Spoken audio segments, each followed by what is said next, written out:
Shalom Bapak Ibu yang dikasihi Tuhan. Senang bisa kembali berjumpa untuk berdoa bersama, untuk membaca dan merenungkan firman Tuhan.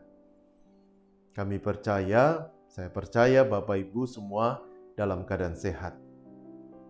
Mari kita akan bersama berdoa sebelum membaca dan merenungkan firman Tuhan.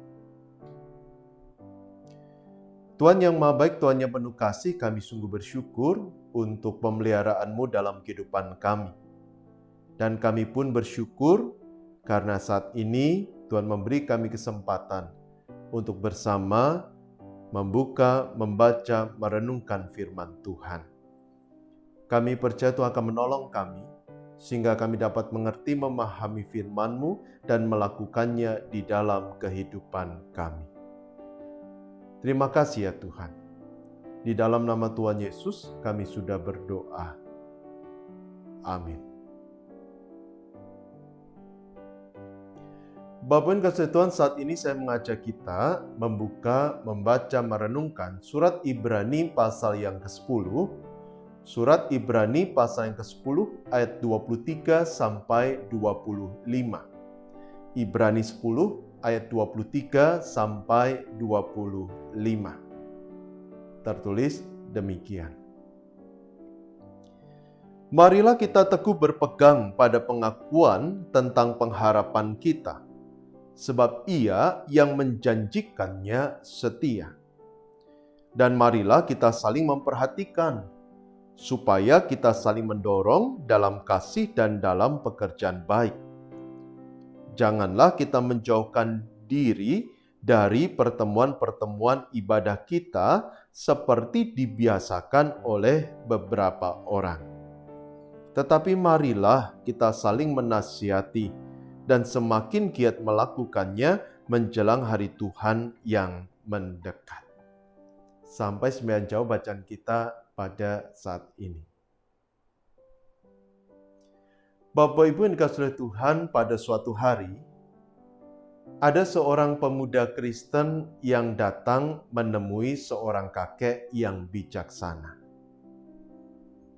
Pemuda itu berkeluh kesah, menumpahkan rasa kecewanya terhadap gereja tempat dia melayani. Bahkan karena kekecewaan yang begitu besar, sang pemuda mengambil keputusan untuk menjadi anggota gereja biasa. Dia tidak mau lagi terlibat dalam kegiatan di gereja. Dia tidak mau lagi terlibat dalam pelayanan. Dia hanya mau datang ke gereja dalam ibadah minggu. Mendengar keluh kesah dari sang pemuda, kakek itu hanya diam. Lalu dia mendekati sebuah tumpukan arang yang menyala. Dia mengambil sebongkah arang dari tumpukan itu, lalu memisahkannya. Dan arang itu yang tadinya menyala perlahan mulai padam. Dan ketika bara pada arang itu padam, kakek itu mengembalikan arang itu dalam tumpukan, dan arang itu kembali membara. Melihat apa yang dilakukan oleh sang kakek, pemuda itu sadar pesan yang ingin disampaikan. Pesan bahwa pertumbuhan iman atau kerohanian dan komunitas adalah dua hal yang berkaitan erat. Artinya, ketika seseorang ingin bertumbuh di dalam Tuhan, maka dia tidak boleh memisahkan diri dari komunitas. Ketika seseorang memisahkan diri dari komunitas, maka kerohaniannya perlahan akan padam. Cintanya kepada Tuhan pun akan memudar. Apalagi ketika pergumulan datang bertubi-tubi menerpa kehidupannya. Tetapi ketika kita menjadi bagian dari komunitas, di mana kita bisa saling memperhatikan, saling menasihati, saling menguatkan, saling mendoakan satu sama lain, maka kerohanian kita akan bertumbuh. Bahkan ketika pergumulan datang bertubi-tubi, cinta kita kepada Tuhan tidak akan memudar. Karena itu, betapa pentingnya bagi kita untuk selalu menjadi bagian dari komunitas Kristiani. Dalam hal ini, menjadi bagian dari gereja. Nah, mungkin beberapa dari antara kita bertanya, apa hubungannya antara pertumbuhan iman dengan komunitas? Kenapa komunitas begitu penting? Pertanyaan seperti itu wajar. Tapi kita harus mengingat bahwa pertumbuhan iman itu bukan sesuatu yang bersifat personal saja. Artinya urusan relasi saya dengan Tuhan. Tidak. Pertumbuhan iman pun juga punya aspek komunal. Menyangkut relasi kita dengan sesama saudara seiman.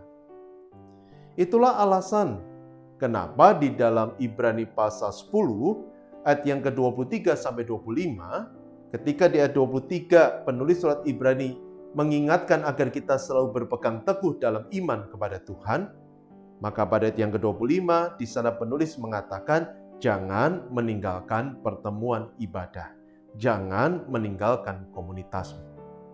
Kenapa? Karena penulis surat Ibrani memahami keterkaitan yang sangat erat antara pertumbuhan iman atau iman yang teguh kepada Tuhan dan hidup berkomunitas. Itulah alasan juga dalam Efesus pasal yang keempat, Tuhan mengatakan bahwa Dia mendirikan gereja, Dia memberikan pengajar, Dia memberikan para rasul, untuk apa? Menjadi tempat bagi kita bertumbuh di dalam Tuhan. Jadi kalau kita mau bertumbuh bertambah dewasa, maka kita harus menjadi bagian dari komunitas. Kita harus menjadi bagian dari gereja. Beberapa di antara kita mungkin mengungkapkan ketidaksetujuan karena kita punya pengalaman buruk dengan komunitas kita. Mungkin kita pernah dikecewakan. Mungkin kita pernah terluka. Sehingga kita memutuskan untuk berpaling dari gereja. Bapak Saudara, perasaan seperti itu secara manusiawi adalah sesuatu yang wajar. Tetapi saya mau mengajak kita memahami bahwa gereja bukanlah tempat kumpulan para malaikat. Gereja juga bukan tempat kumpulan orang yang sempurna. Gereja adalah tempat orang-orang yang berdosa, yang menerima karunia keselamatan dari Allah, dan dengan bimbingan Roh Kudus sedang belajar untuk hidup dalam kebenaran. Artinya, gereja terdiri dari orang-orang yang punya kelemahan, yang punya keterbatasan, yang bisa saja melukai satu sama lain. Dan karena itulah, dalam kehidupan bergereja tidak jarang ada masalah, ada konflik yang membuat kita kecewa. Dan bukan tidak mungkin, justru kita pun bisa mengecewakan orang lain. Namun, justru di dalam komunitas seperti itulah Tuhan membentuk kita. Justru di dalam melalui konflik dan masalah itulah Tuhan sedang menempa diri kita agar kita bisa bertumbuh dan bertambah dewasa, agar kita bisa menjadi komunitas yang saling mengasah dan mengasuh.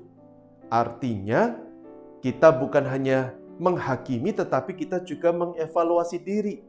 Kita bukan hanya memikirkan perasaan kita, tetapi kita pun harus memikirkan perasaan orang lain. Kita bisa sama-sama bertumbuh, bertambah dewasa di dalam Tuhan. Jadi justru di dalam komunitas yang tidak sempurna itulah Allah sedang mengasah, membentuk kita untuk menjadi pribadi yang bertumbuh dan bertambah dewasa di dalam Tuhan. Karena itu, kalau Bapak Ibu pernah terluka, kalau Bapak Ibu pernah kecewa, maka saya akan mengatakan itu sesuatu yang manusiawi, tetapi tidak mengurangi betapa pentingnya komunitas dalam kehidupan iman kita. Karena itu, saya justru mendorong Bapak Ibu untuk kembali menjadi bagian dari komunitas dan jangan berpaling dari komunitas iman kita. Nah, menjadi pertanyaan lebih jauh adalah bagaimana caranya supaya konflik dan masalah benar-benar menjadi sarana bagi kita untuk bertumbuh, bukan sebagai ancaman, tetapi justru menjadi batu lompatan untuk bertambah dewasa di dalam Tuhan. Bapak Ibu, untuk bisa membentuk komunitas seperti itu, maka ada beberapa hal yang harus kita lakukan. Yang pertama, kita harus menjadikan kasih sebagai dasar dalam kehidupan bersama. Artinya, kita menjadi bagian dari komunitas karena kita mengasihi Tuhan, karena kita mengasihi sesama. Dan di dalam komunitas itu, kita belajar untuk mewujud nyatakan kasih kepada Allah dalam relasi dengan sesama. Sehingga ketika kita bertindak atau ingin mengucapkan sesuatu, maka kita akan selalu bertanya terlebih dahulu, apakah ini mewujud nyatakan kasih kepada Allah dan kasih kepada sesama atau tidak. Dengan demikian, kita akan selalu mengucapkan sesuatu yang mengekspresikan kasih dan melakukan sesuatu sebagai ekspresi dari kasih kepada Allah dan kasih kepada sesama. Termasuk ketika kita terluka, maka kita akan berkata, saya menjadi bagian dari komunitas karena saya mengasihi Allah. Sehingga meski orang melukai saya, tidak akan mengubah cinta saya pada Tuhan. Dan karena cinta saya kepada Tuhan, maka saya akan tetap menjadi bagian dari komunitas, bahkan berkontribusi dalam pertumbuhan dan perkembangan gereja. Itu yang pertama. Nah, yang kedua, apa yang harus kita lakukan? Yang harus kita lakukan adalah memandang sesama sebagai keluarga di dalam Tuhan. Saudara, ketika kita memandang orang lain sebagai keluarga, meski mungkin kita kecewa, kita akan tetap bisa menerima dia. Dan bahkan kalau kita memandang orang lain sebagai anggota keluarga, maka kita berusaha melakukan yang terbaik untuk dia. Kenapa? Karena dia adalah saudara saya di dalam Tuhan. Tetapi kalau kita menganggap orang lain sebagai musuh, sebagai orang asing, maka ketika kita terluka, kita akan berpaling, tidak punya kewajiban terhadap orang itu. Karena itu betapa pentingnya kita menyadari dan belajar memandang saudara kita sebagai sesama saudara di dalam Tuhan. Nah, yang ketiga, ketika kita memandang orang lain sebagai saudara, maka kita akan belajar untuk apa? Mengasihi dan mengampuni, bukan menghakimi. Bapak seringkali yang menjadi pemisah atau menimbulkan konflik dalam relasi kita dengan sesama kita adalah sikap menghakimi. Padahal kita mungkin belum mengenal, padahal mungkin kita belum pernah berinteraksi, tetapi kita sudah punya prejudis terlebih dahulu yang membuat kita enggan bahkan membangun tembok dengan saudara kita. Karena itu di dalam Alkitab Tuhan selalu mengingatkan kita untuk mengampuni dan melakukannya sebagai ekspresi kasih kepada saudara kita. Memandang mereka sebagai orang yang penuh kelemahan, yang sedang bersama berjuang untuk bertumbuh di dalam Tuhan. Niscaya ketika kita bisa mengasihi dan mengampuni dia, maka ketika dia melakukan kesalahan, kita akan tetap bisa memandang dia sebagai saudara kita di dalam Tuhan.